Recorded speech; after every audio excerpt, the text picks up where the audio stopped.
എന്താണ് നിക്കാഹ്? അല്ലാഹുവിന്റെ റസൂൽ പറയുകയാ, അന്നിക്കാഹു ഹുവസ് സുന്നത്തും മിൻ സുനനിൽ മുർസലീൻ ഫിൽ ഖൽഖി വത്തക്വീൻ.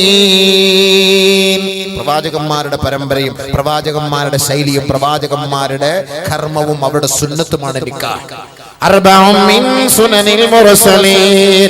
4 കാര്യം പ്രവാചകന്മാരുടെ സുന്നത്താണ്, 4 കാര്യം പ്രവാചകന്മാരുടെ ശൈലിയാണ്. ആദരവായ റസൂലുള്ളാഹി തങ്ങൾ പറയുന്നു, അതിൽ ഒന്ന് അന്നിക്കാഹ്, വിവാഹം എന്ന് പറയുന്നത് പരിശുദ്ധ പ്രവാചകന്മാരുടെ ശൈലി അത്രേ.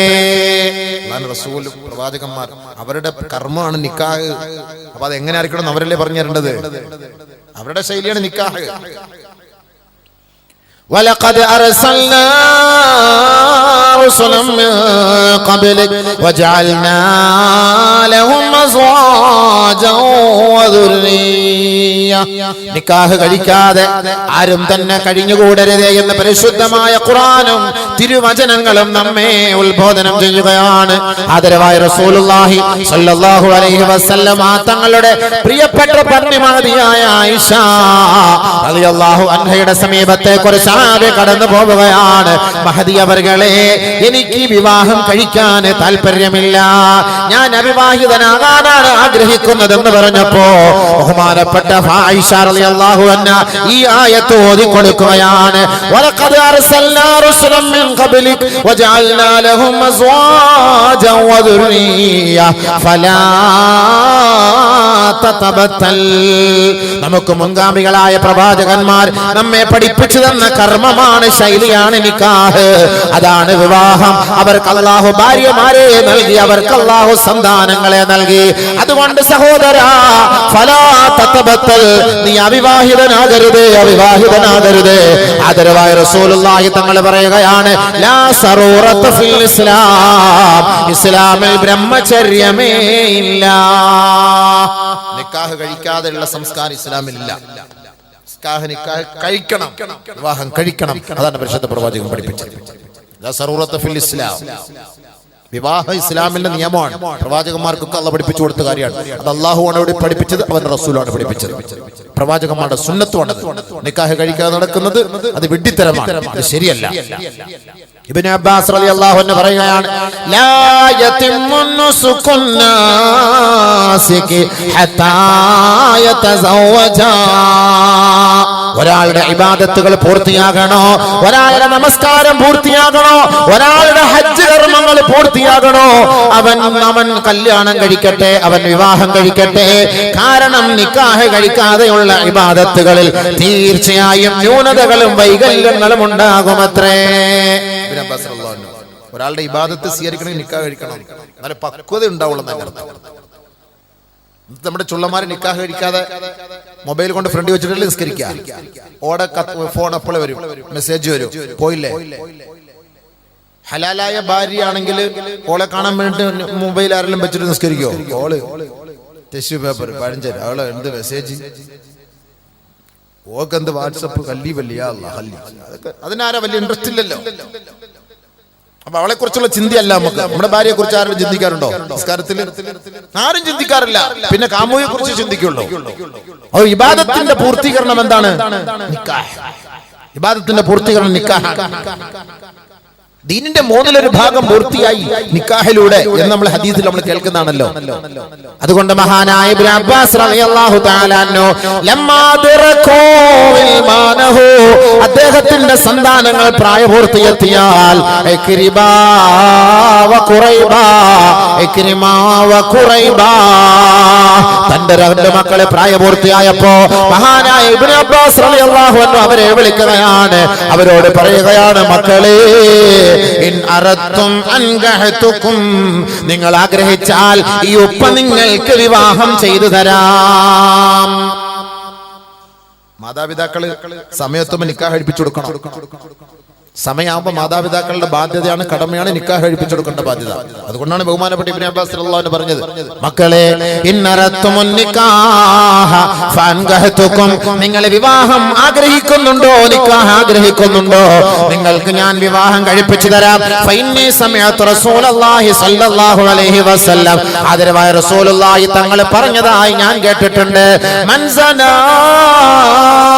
നസഅല്ലാഹു മിൻ ഖുലൂബിഹിമുൽ ഖാല ഹബീബുനാ റസൂലുള്ളാഹി. വിവാഹം കഴിക്കാതെ വ്യഭിചാരത്തിന്റെ പിന്നാലെ പോകുന്നവരെ, വിവാഹം കഴിക്കാതെ കാമുകിയുടെ പിന്നാലെ പോകുന്നവരെ, വിവാഹം കഴിക്കാതെ തന്റെ ശാരീരികമായ ആവശ്യങ്ങൾ, വികാരങ്ങൾ, ഹറാമിന്റെ വഴികളിലൂടെ പ്രവർത്തിക്കാൻ അനുവദിക്കുന്നവരെ അല്ലാഹു അവരുടെ ഹൃദയത്തിൽ നിന്ന് ഈമാൻ എടുത്തു കളഞ്ഞിരിക്കുകയാ. അതുകൊണ്ട് എന്റെ മക്കളെ, നിങ്ങൾ നാളെ നരകത്തിൽ പോകാൻ ഈ ഉപ്പ അനുവദിക്കുകയില്ല, ഈ ഉപ്പാക്ക് സമ്മതമല്ല. അതുകൊണ്ട് നിങ്ങൾ ആഗ്രഹിക്കുന്നുണ്ടോ, നിങ്ങൾ പക്വത എത്തിക്കഴിഞ്ഞാൽ നിങ്ങൾക്ക് ഞാൻ വിവാഹം കഴിപ്പിച്ചു തരാമെന്ന് മഹാനായ ഇബ്നു അബ്ബാസ് റളിയല്ലാഹു തആല അൻഹു പറഞ്ഞതായി ഹദീസുകളിൽ നമുക്ക് കാണാം. സമയമായിട്ട് ദുബായിക്ക് പോയിട്ട് വരട്ടെ, 2 വർഷം കഴിഞ്ഞു വരട്ടെ, 29 വയസ്സാട്ടെ, 30 വയസ്സാട്ടെ, 32 ആവട്ടെ, ഓനോടെ കട എടുത്തിട്ടേ ഉള്ളൂ. ഇനി കട എടുത്തിട്ട് കച്ചവടം ആകട്ടെ. അത് കഴിഞ്ഞിട്ട് ഇനിയിപ്പോ ഓൻ നേരത്തെ പെണ്ണിട്ട് എന്ത് ചെയ്യാനവസ്ഥ, ഓൻ പെണ്ണിട്ടിട്ട് എന്താകാനേ. ശരി തന്നെ, ഉപ്പ തന്നെയാണ് തടസ്സം. ഓൻ വ്യഭിചരിച്ചാല് ഓരോ വ്യഭിചാരത്തിന്റെ തുള്ളിയും ഈ ഉപ്പാന്റെ ATM-ലേക്ക് വന്ന് വീഴുകയാണ്. അവൻ വ്യഭിചരിക്കുന്നതിന്റെ കൂലി ആർക്ക് കിട്ടും? ഉപ്പാക്ക്. എന്താ കാരണം? പ്രായപൂർത്തി എത്തിയിട്ട് കല്യാണം കഴിപ്പിച്ചു കൊടുത്തില്ല, ഉപ്പാന്റെ ബാധ്യത. ഇബ്നു അബ്ബാസ് തന്നെ പറഞ്ഞ വാക്കല്ലേ, ഇബാദത്തിന് തന്നെ കോൺസെൻട്രേഷൻ ഉണ്ടാവില്ല, ഇബാദത്തിന് തന്നെ റാഹത്ത് ഉണ്ടാവില്ല. നിക്കാഹിന്റെ സമയത്ത് നിക്കാഹ് കഴിപ്പിച്ചു കൊടുക്കണം. ഫൈദാ ബലഗ 16 സന സവജഹു അബൂഹു, 16 വയസ്സാകുമ്പോ നിന്റെ മക്കളെ നിങ്ങൾ വിവാഹം കഴിപ്പിച്ചു കൊടുക്കണേ. ഔ കമാ ഖാല ഹബീബുനാ റസൂലുള്ളാഹി. അതുകൊണ്ടല്ലേ വടക്കൻ ശൈലികൾ 16 വയസ്സായ പെണ്ണിനെ കല്യാണം കഴിപ്പിക്കുന്നത്. ഹദീസുകൾ കേട്ടിട്ടല്ലേ, പഠിച്ചിട്ടല്ലേ. 16 വയസ്സ് 14 വയസ്സൊക്കെ കല്യാണം കഴിപ്പിച്ച് തുടങ്ങിയത് എവിടുന്ന? വടക്കൻ ജില്ലകളിൽ നിന്നാണ്. ഉലമാക്കൾ കൂടുതൽ, ദീനി സ്ഥാപനങ്ങൾ കൂടുതൽ, ദീനിന്റെ കാര്യങ്ങൾ കൂടുതൽ വടക്കൻ ജില്ലകളിലായതുകൊണ്ട് 16 വയസ്സിൽ പെണ്ണിനെ കെട്ടിക്കുന്നു. സുപ്രീം കോടതി പോലും തീരുമാനം എടുത്തിരിക്കുന്നു, 16 വയസ്സായ പെണ്ണിനെ ആരെങ്കിലും ബലാത്സംഗം ചെയ്താൽ അത് ബാലികാ പീഡനമാവൂല. നബി സല്ലല്ലാഹു അലൈഹി വസല്ലം തങ്ങൾ പഠിപ്പിച്ചു, 16 വയസ്സായാൽ നിന്റെ മകളെ നീ വിവാഹം കഴിപ്പിച്ചു കൊടുക്കുക. ഇന്ത്യൻ നിയമം അനുസരിച്ച് 18. അപ്പൊ അതുകൊണ്ട് അതുവരെയ്ക്കും നമുക്ക് വെയിറ്റ് ചെയ്യാം. ആണുങ്ങൾക്ക് 22, 21, 22 വയസ്സാകുമ്പോൾ യാള്ള പെണ്ണെട്ടിച്ചു കൊടുക്കണോ? ഇല്ലാതെ വരുമ്പോഴാണ് ഈ മൊബൈലായിട്ട് ഇങ്ങനെ കറങ്ങിടക്കുന്നത്. മൊബൈലും കുറെ കഞ്ചാവായിട്ട് ഇങ്ങനെ കറങ്ങിടക്കാണ്. കുറെ പെണ്ണുങ്ങളുടെ മൊത്തം ഫോൺ നമ്പർ എടുത്തിട്ട് അതിനകത്ത് ഇങ്ങനെ വെച്ച് കുത്തി കുത്തി കുത്തി കുത്തി ഇങ്ങനെ അടക്കാം, ചുറ്റ തിരിഞ്ഞളിക്കുക. ഇങ്ങനെ വിചാരിക്കാൻ പോയതിന്റെ കുറ്റാർക്ക് കിട്ടും, ഉപ്പാക്ക് കിട്ടും. അതുകൊണ്ടാണ് ബഹുമാനപ്പെട്ട ഇബ്നു അബ്ബാസ് റളിയല്ലാഹു തആല തന്റെ മക്കളെ വിളിച്ചിട്ട് പറഞ്ഞു, കല്യാണം കഴിപ്പിച്ചേരാ മോനെ, നീ ആഗ്രഹിക്കുന്നുണ്ടോ പെണ്ണിട്ടാൻ? ഉപ്പ തയ്യാറാണ്, ഉപ്പ തയ്യാറാണ്. ഉപ്പ കല്യാണം കഴിപ്പിച്ചു കൊടുക്കണോ? അതാണ് അതിന്റെ നിയമം. വിവാഹം പഠിപ്പിച്ചു വെക്കല്ലേ. ഇല്ലെങ്കിൽ എന്താ സംഭവിക്കുക? പാശ്ചാത്യന്മാരെ പോലെയുള്ള നിക്കാഹാണ് പരിശുദ്ധമായ ശരീഅത്ത് നമ്മളെ ആദ്യം പഠിപ്പിച്ചു തരുന്നത്. നിക്കാഹിന് പല രീതിയിലുള്ള അർത്ഥങ്ങളാണ് അവർ നൽകിയിരുന്നത്. അവരുടെ വൈവാഹിക ജീവിതവും അവരുടെ വിവാഹ ജീവിതവും എന്ന് പറഞ്ഞാൽ നിക്കാഹിന് പല അർത്ഥങ്ങളും അവർ നൽകിയിരുന്നു. പല നിക്കാഹുൽ ബദൽ, നിക്കാഹ് വിവാഹം, ഒരു വിവാഹത്തിന്റെ പേരാണ് നിക്കാഹുൽ ബദൽ. ബദലിനുള്ള നിക്കാഹ് എന്താ? അത് ഒരാൾ തന്റെ സുഹൃത്തിനോട് പറയുകയാണ്, അൻസിൽനി അൻ ഇംറാതിക ഉൻസിലു ലക അൻ ഇംറാതി, നിന്റെ ഭാര്യയെ നീ എനിക്കിന്ന് നൽകിയാൽ എന്റെ ഭാര്യയെ നിനക്ക് ഞാൻ നൽകാം. ഇങ്ങനത്തെ നിക്കാഹ് ഉണ്ടായിരുന്നു ആ കാലഘട്ടത്തിൽ. മനസ്സിലായി? ഇങ്ങനെയുള്ള നിക്കാഹ് ഉണ്ടായിരുന്നു എന്നർത്ഥം. വൈഫ് സ്വാപ്പിംഗ് എന്ന് വേണമെങ്കിൽ പറയാം. പരഭാര്യ പരണയം. എന്റെ ഭാര്യ നിനക്ക് ഇന്ന് ഞാൻ നൽകാം, നിന്റെ ഭാര്യ നീ എനിക്ക് നൽകണം. ഇന്നും അത് നടപ്പല്ലേ? ഇന്നും ഈ ഇന്ത്യ രാജ്യത്തിന്റെ പല ക്ലബുകളിലും നടക്കുന്നില്ലേ? പരിശുദ്ധമായ ശരീഅത്ത് അംഗീകരിക്കാത്ത നിക്കാഹാണ്, വിവാഹമാണിത്. 2 നിക്കാഹുർ റഹത്ത്, സംഘ നിക്കാഹ്. 10 ഒതുങ്ങുന്ന ഒരു സംഘം. ഒരു പെണ്ണിന്റെ മേൽ അവരെല്ലാവരും ഒരേപോലെ വൈവാഹിക ഒരേപോലെ ജിമാഅ് ചെയ്യുകയാണ്.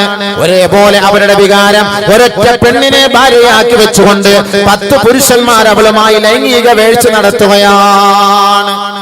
യജ്തമിഊന അലാ ഇംറഅത്തിൻ വാഹിദ. ഒരൊറ്റ പെണ്ണ് ഒരു ഭാര്യ 10 ഭർത്താവ്. അതായത് അന്നത്തെ കാലഘട്ടത്തിലെ നിക്കാഹിന്റെ കാര്യം പറഞ്ഞു, വിവാഹം അന്നത്തെ കാലഘട്ടത്തിൽ അങ്ങനെയായിരുന്നു. 10 പുരുഷന് ഒരു പെണ്ണ്, അങ്ങനെയായിരുന്നു. അവളങ്ങനെ വിവാഹം അവളങ്ങനെ ഗർഭിണിയായാൽ ആരാണെന്ന് മനസ്സിലാക്കാൻ കഴിയുക? എങ്ങനെയാണ് അറിയാൻ കഴിയുക? ഇതാരുടെ ബീജത്തിലൂടെ ജനിച്ച കുട്ടിയാണെന്ന് എങ്ങനെയാണ് കഴിയുക? ഫൈദാ വലദത്ത്, അവൾ പ്രസവിച്ചു കഴിഞ്ഞാൽ തഖയ്യറത്ത്, തീരുമാനമെടുക്കുകയാണ്. ആരാണ്? ഈ 10 പേരിൽ ആരുമായുള്ള സാദൃശ്യമാണെന്ന് പരിഗണിച്ചുകൊണ്ട് അവര് കൂടിയിരുന്ന് ആലോചിച്ച് ഒരു കണക്കിട്ടിട്ട് അവന്റെ ഉപ്പയെ തെരഞ്ഞെടുക്കുകയാണ്. 10 ഒരാൾ ആരാന്ന് എങ്ങനെ അറിയാൻ പറ്റും? അന്നത്തെ കാലത്ത് DNA ടെസ്റ്റ് ഒന്നുമില്ല, ഇന്നത്തെ കാലത്ത് DNA ടെസ്റ്റ് ഉണ്ട്. അപ്പൊ എങ്ങനെ അറിയാൻ പറ്റുമോ? 10 പുരുഷൻ ഒരു സ്ത്രീ. അതുകൊണ്ടാണ് പരിശുദ്ധ ഇസ്ലാം ബഹുഭാര്യത്തെ അംഗീകരിക്കാത്തത്, ബഹുഭർത്തൃത്വത്തെ അംഗീകരിക്കാത്തത്. ബഹുഭർത്തൃത്വം, ഒരു ഭാര്യ പല പുരുഷന്മാർ, ഒരു പുരുഷൻ പല ഭാര്യ, അതംഗീകരിക്കാം. നമ്മുടെ വിഷയമല്ല, അങ്ങോട്ടത്തേക്കൊന്നും ഞാൻ പോകുന്നില്ല. അതൊക്കെ പോയാൽ പിന്നെ നമ്മുടെ വിഷയം ഒന്നും തീരൂല. അതൊക്കെ പോട്ടെ.